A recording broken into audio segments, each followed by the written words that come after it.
ಇರಬೇಕಲ್ಲ, ಅದರ ಕಥೆ ಏನು ಅಂತ ಕೂಡ ಒಂದು ವಿಚಾರ ಇದೆ.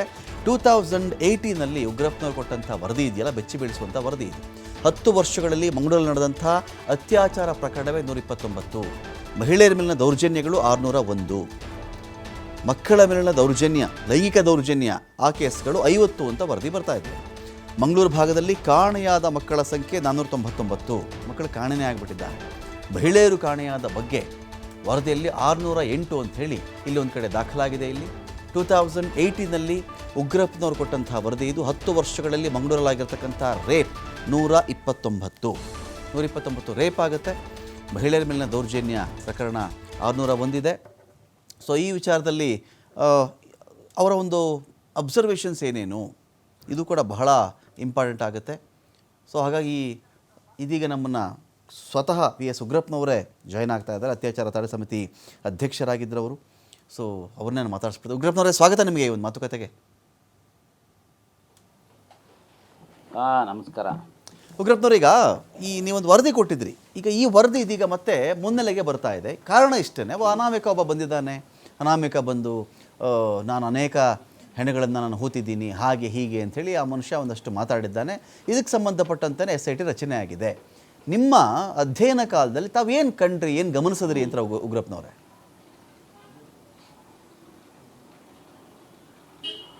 ಇದಕ್ಕೆ ಒಂದು ದೊಡ್ಡ ಇತಿಹಾಸ ಇದೆ.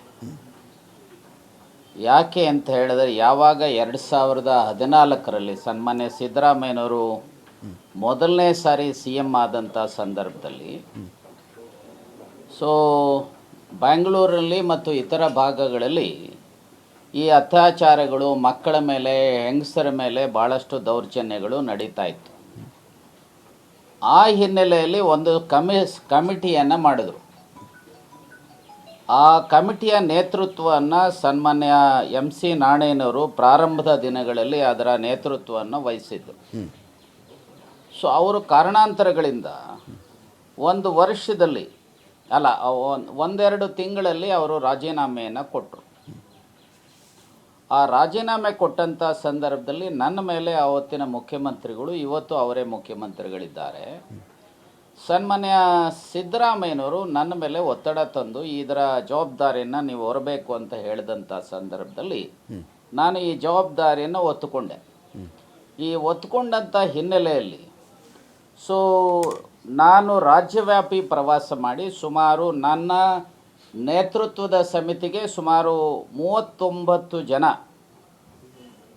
ಮೆಂಬರ್ಸ್ ಇದ್ದರು. ಅದರಲ್ಲಿ MLAಗಳಿದ್ದರು, MLCಗಳಿದ್ದರು, IAS IPS ಆಫೀಸರ್ಸ್ ಇದ್ದರು, ವಿವಿಧ ಸಂಘಟನೆಗಳ ಯಾರು ಹೋರಾಟಗಾರರಿದ್ದರು ಅವರು ಸಹ ಅದರಲ್ಲಿ ಇದ್ದರು. ಇದ್ದಂಥ ಸಂದರ್ಭದಲ್ಲಿ ಏನಾಗಿತ್ತು ಅಂತ ಹೇಳಿದ್ರೆ, ನಾವುಗಳೆಲ್ಲ ಸೇರಿ ರಾಜ್ಯವನ್ನು ಪ್ರವಾಸ ಮಾಡಿ, ರಾಜ್ಯದಲ್ಲಿ ಪ್ರವಾಸ ಮಾಡಿದಂಥ ಹಿನ್ನೆಲೆಯಲ್ಲಿ ರಾಜ್ಯದಲ್ಲಿ ನಡೀತಾ ಇದ್ದಂಥ ಯಾವೆಲ್ಲ ಅತ್ಯಾಚಾರಗಳಿದ್ದಾವೆ, ಅನ್ಯಾಯಗಳು, ಅನಾಚಾರಗಳಿದ್ದಾವೆ, ಇದರ ಬಗ್ಗೆ ಮಾಹಿತಿಯನ್ನು ಸಂಗ್ರಹಿಸ್ತಕ್ಕಂಥ ಜಿಲ್ಲಾ ಆಡಳಿತದ ಮಟ್ಟದಲ್ಲಿ ನಾವು ಸಭೆಗಳನ್ನು ಮಾಡೋದ್ರ ಮೂಲಕ ಮಾಹಿತಿಯನ್ನು ಸಂಗ್ರಹಿಸ್ತಾ ಇದ್ದೇವೆ. ಮಾಹಿತಿಯನ್ನು ಸಂಗ್ರಹಿಸುವಂಥ ಸಂದರ್ಭದಲ್ಲಿ ನಾನು ಅದೇ ಸಂದರ್ಭದಲ್ಲಿ ಮಂಗಳೂರಿಗೆ ಒಂದು ಸಾರಿ ಭೇಟಿ ಮಾಡಿದಂಥ ಸಂದರ್ಭದಲ್ಲಿ I think that was on 23rd ಅಂತ ಕಾಣುತ್ತೆ, 23rd ಮಾರ್ಚ್ 2016.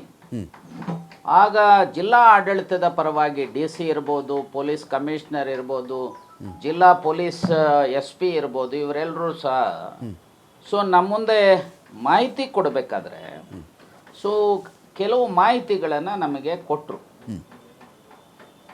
ಅದರಲ್ಲಿ ಆವಾಗ ಒಬ್ಬರು ಶೇಖರ್ ಅನ್ನುವಂಥ CPM ಕಾರ್ಯಕರ್ತ ಅಕ್ಟೋಬರ್ 9ನೇ ತಾರೀಕು 2012 ಅಲ್ಲಿ ಆ ಬೆಳ್ತಂಗಡಿ ತಾಲೂಕಿನಲ್ಲಿ ಸೌಜನ್ಯ ಕೇಸು ಏನಾಗಿತ್ತು, ಆ ಹುಡುಗಿಯ ಕೊಲೆ ಆಗಿತ್ತು, ಅದರ ಬಗ್ಗೆ ಅವರು ಪ್ರಸ್ತಾಪ ಮಾಡ್ತಾ ಅವರು ಹೇಳ್ತಾರೆ ಸುಮಾರು 500ಕ್ಕೂ ಹೆಚ್ಚು ಅಸಹಜ ಸಾವುಗಳು ಆ ಭಾಗದಲ್ಲಿ ನಡೀತಾ ಇದ್ದಾವೆ ವರ್ಷಕ್ಕೆ. ಸೊ ಹಾಗಾಗಿ ಕ್ರಮ ಜರುಗಿಸಬೇಕು ಅನ್ನುವಂಥ ಮಾತನ್ನು ಅವ್ರು ಹೇಳಿದಂಥ ಹಿನ್ನೆಲೆಯಲ್ಲಿ ಹೇಳಿದಂಥ ಸಂದರ್ಭದಲ್ಲಿ ಆವಾಗ ನಾನು ಪೊಲೀಸ್ನವ್ರು ಕೇಳಿದೆ, ಆಗಿದ್ದಂಥ ಅಧಿಕಾರಿಗಳು ಓಕೆ, ನಮ್ಮ ಮುಂದೆ ಇದ್ದಂಥ ಅಧಿಕಾರಿಗಳು ಏನು ಹೇಳಿದ್ರು ಅಂತಂದರೆ, ಸರ್ 400-500 ಇಲ್ಲ, ಕನಿಷ್ಠ ವರ್ಷಕ್ಕೆ 100 ಆದರೂ ಸಹ ಆ ರೀತಿಯ ಸಾವುಗಳು ಆಗ್ತವೆ ಅನ್ನುವಂಥ ಮಾತನ್ನು ಸೊ ಅಲ್ಲಿದ್ದಂಥ ಪೊಲೀಸ್ ಅಧಿಕಾರಿಗಳು ಸಮಿತಿಗೆ ಕೊಟ್ಟಂಥ ಹಿನ್ನೆಲೆ. ಓಕೆ, ರಾಹುಲ್ ಕುಮಾರ್ ಅಂತೇಳಿ ಅಡಿಷ್ನಲ್ ಪೊಲೀಸ್ SP ಇದ್ದಂಥವ್ರು, ಅವರು ಸಮಿತಿ ಮುಂದೆ ಹೇಳ್ತಾರೆ, ಸರ್ ಪ್ರತಿ ವರ್ಷ ಕನಿಷ್ಠ 100 ಅಸಹಜ ಸಾವುಗಳು ಆಗ್ತವೆ ಅನ್ನುವಂಥ ಮಾತನ್ನು ಅವರು ಹೇಳ್ತಾರೆ. ಸೊ ಹೇಳಿದಂಥ ಹಿನ್ನೆಲೆಯಲ್ಲಿ ನಾನು ಅವ್ರು ಕೇಳಿದೆ, ಏನು ಕ್ರಮಗಳನ್ನು ಜರುಗಿಸಿದ್ದೀರಿ? ಸೊ ಅವರು ರೈಟಿಂಗಲ್ಲಿ ಕೊಟ್ಟಂಥ ಮಾಹಿತಿಗಳನ್ನು ಸಹ ಸಂದರ್ಭದಲ್ಲಿ ಅವ್ರ ಗಮನಕ್ಕೆ ತಂದು, ನೋಡಿ ಗ್ರಾಮೀಣ ಪ್ರದೇಶದಲ್ಲಿ ಸುಮಾರು 61 ವರದಕ್ಷಿಣೆ ಪ್ರಕರಣಗಳಾಗಿದ್ದಾವೆ. ಆಮೇಲೆ ಮಹಿಳೆಯರ ಮೇಲೆ ದೌರ್ಜನ್ಯಗಳು ಸುಮಾರು 770 ಪ್ರಕರಣಗಳಾಗಿದ್ದಾವೆ. ಅತ್ಯಾಚಾರಗಳು ಸುಮಾರು 106 ಆಗಿದ್ದಾವೆ. ಪೋಕ್ಸೋ ಕೇಸು 118 ಆಗಿದ್ದಾವೆ. ಮಕ್ಕಳು ಕಾಣೆಯಾಗಿರುವ ಪ್ರಕರಣಗಳು 402. ಸೊ ಹಾಗೆ ಮಹಿಳೆಯರು ಕಾಣೆಯಾಗಿರ್ತಕ್ಕಂಥದ್ದು 548. ಈ ರೀತಿ ನೀವೇ ಕೊಟ್ಟಿದ್ದೀರಿ, ನೀವೇ ಅಡ್ಮಿಟ್ ಮಾಡಿಕೊಂಡ ಹಾಗೆ ಒಂದು ಕಡೆ ಇಷ್ಟೆಲ್ಲ ಕ್ರೈಮ್ಗಳಾಗಿದ್ದಾವೆ. ಅದರ ಜೊತೆಗೆ ನಿಮ್ಮ ಜಿಲ್ಲೆಯಲ್ಲಿ ಎಲ್ಲಿ ಅಳಿಯ ಸಂತಾನ ಇರತಕ್ಕಂಥ ಜಿಲ್ಲೆ ಇದೆ, ಒಂದು ಹಂತದಲ್ಲಿ 1000 ಗಂಡು ಮಕ್ಕಳು ಜನನ ಆದರೆ 1019 ಹೆಣ್ಣು ಮಕ್ಕಳು ಜನನ ಆಗುವಂಥ ಸಂದರ್ಭ ಇದ್ದಂಥದ್ದು. ಇವತ್ತು 1000 ಗಂಡು ಮಕ್ಕಳ ಜನನ ಆಗುವಂಥ ಸಂದರ್ಭದಲ್ಲಿ 943 ಹೆಣ್ಣು ಮಕ್ಕಳು ಇವತ್ತು ಜನನ ಆಗ್ತಾ ಇದೆ. ಸೊ ಈ ರೀತಿಯ ಅನೇಕ ಸಮಸ್ಯೆಗಳ ಬಗ್ಗೆ ನಾನು ಅವರ ಹತ್ರ ಪ್ರಶ್ನೆ ಕೇಳಿದಾಗ ಅವರು ಉತ್ತರವನ್ನು ಕೊಡ್ತೇವೆ ಅನ್ನೋಂಥ ಕೆಲವು ಕೊಟ್ಟರು, ಕೆಲವರು ಕೊಡಲಿಲ್ಲ. ನಾನು ಕೇಳಿದೆ, ಈಗ 100 ಅಸಹಜ ಸಾವುಗಳೇನು ಅಂತ ನೀವು ಹೇಳ್ತಾ ಇದ್ದೀರಿ, ಬಹುಶಃ ರಾಜ್ಯದ ಯಾವುದೇ ತಾಲೂಕಲ್ಲಿ ಈ ಪ್ರಮಾಣದಲ್ಲಿ ಅಸಹಜ ಸಾವುಗಳು ಆಗ್ತಾ ಇಲ್ಲ, ಇಲ್ಲಿ ಯಾಕೆ ಆಗ್ತಾ ಇದೆ ಅಂತ ಕೇಳಿದಾಗ ಅವ್ರೇನು ಹೇಳಿದ್ರು ಪೊಲೀಸ್ ಅಧಿಕಾರಿ, ಸರ್ ಇಲ್ಲ, ಜೀವನದಲ್ಲಿ ಜಿಗುಪ್ಸೆ ಆಗಿರ್ತಾರೆ, ದೇವಸ್ಥಾನಕ್ಕೆ ಬರ್ತಾರೆ, ದೇವರ ದರ್ಶನ ಮಾಡಿಕೊಂಡು ಸೊ ಇವರು ಇಲ್ಲೇನೆ ಸಹ ಅವರ ಕೊನೆಯ ಉಸಿರನ್ನು ಬಿಟ್ಟಿರುವಂಥ ಪ್ರಕರಣಗಳು ಹೆಚ್ಚಿದ್ದಾವೆ ಅನ್ನುವಂಥ ಉತ್ತರವನ್ನು ಕೊಟ್ಟರು.